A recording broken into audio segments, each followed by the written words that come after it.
오늘의 이야기는 100명의 아버지들과 보이지 않는 그물입니다. 안녕하십니까. 지난 시간 우리는 로마가 절체절명의 위기를 극복하고 이웃 사비니족을 통째로 흡수하여 비로소 미래를 기약할 수 있는 나라로 거듭나는 과정을 지켜보았습니다.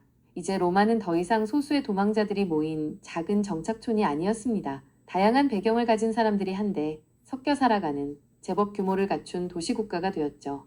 사람의 몸집이 커지면 그에 맞는 뼈대와 혈관이 필요하듯 나라의 규모가 커지자 이제는 그 나라를 지탱할 단단한 시스템이 필요해졌습니다. 열정과 투지만으로는 이 강력하고 복잡해진 공동체를 이끌어갈 수 없었습니다. 건국의 아버지 로물루스는 이 사실을 누구보다 잘 알고 있었습니다. 그가 이제부터 만들기 시작하는 것은 눈에 보이는 성벽이 아니라 국가의 운명을 결정할 보이지 않는 질서, 바로 로마의 골격과 신경망이었습니다. 그의 첫 번째 창조물은 훗날 로마를 로마답게 만든 가장 위대한 발명품으로 불리게 됩니다. 바로 원로원입니다.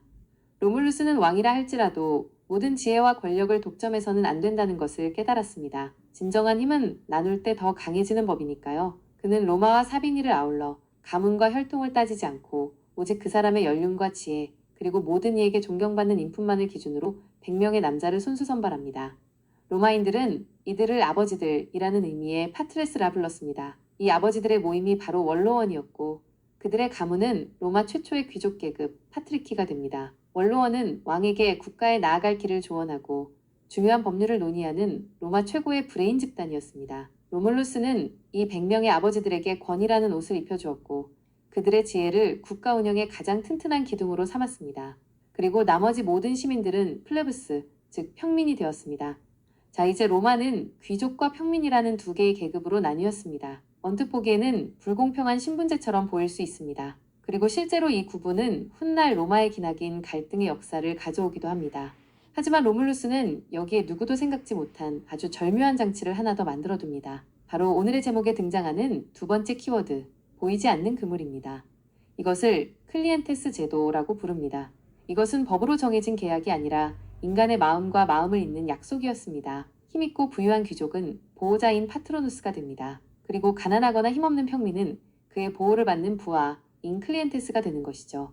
보호자는 자신의 부하가 법정 다툼에 휘말리면 변호사가 되어주고 먹고 살 길이 막막할 때는 일자리를 알아봐주거나 식량을 나누어 주었습니다. 말 그대로 든든한 후원자이자 인생의 선배가 되어주는 겁니다. 그렇다면 부하는 무엇으로 보답했을까요? 그들은 자신의 보호자에게 충성과 지지를 바쳤습니다. 보호자가 공직선거에 출마하면 그의 이름을 연호하며 따라다녔고 누군가 보호자를 모욕하면 자신의 일처럼 나서서 싸웠습니다. 수많은 부하를 거느린다는 것은 그 귀족의 명예이자 곧 권력이었습니다. 이 보호자와 부하의 관계는 로마인들에게 가장 신성한 인간관계 중 하나였습니다. 이 보이지 않는 그물은 귀족과 평민이라는 두 계급이 서로를 필요로 하고 서로에게 의지하게 만들었습니다. 로마 사회 전체를 하나의 거대한 유기체처럼 촘촘하고 끈끈하게 엮어주는 신경망이었던 셈이죠. 이렇게 로마의 뼈대인 원로원과 신경망인 클리엔테스 제도를 완성한 로물루스는 무려 37회 동안 로마를 다스립니다.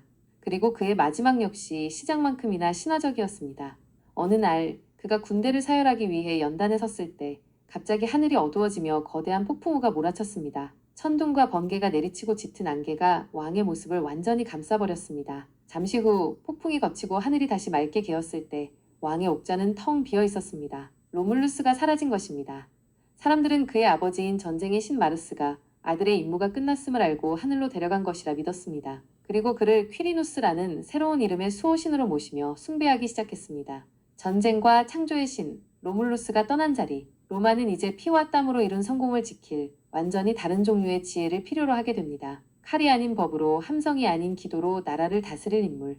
과연 로마는 이 위대한 두 번째 왕을 찾아낼 수 있을까요? 그리고 그 평화의 왕은 늑대의 후예들을 정말로 다스릴 수 있을까요?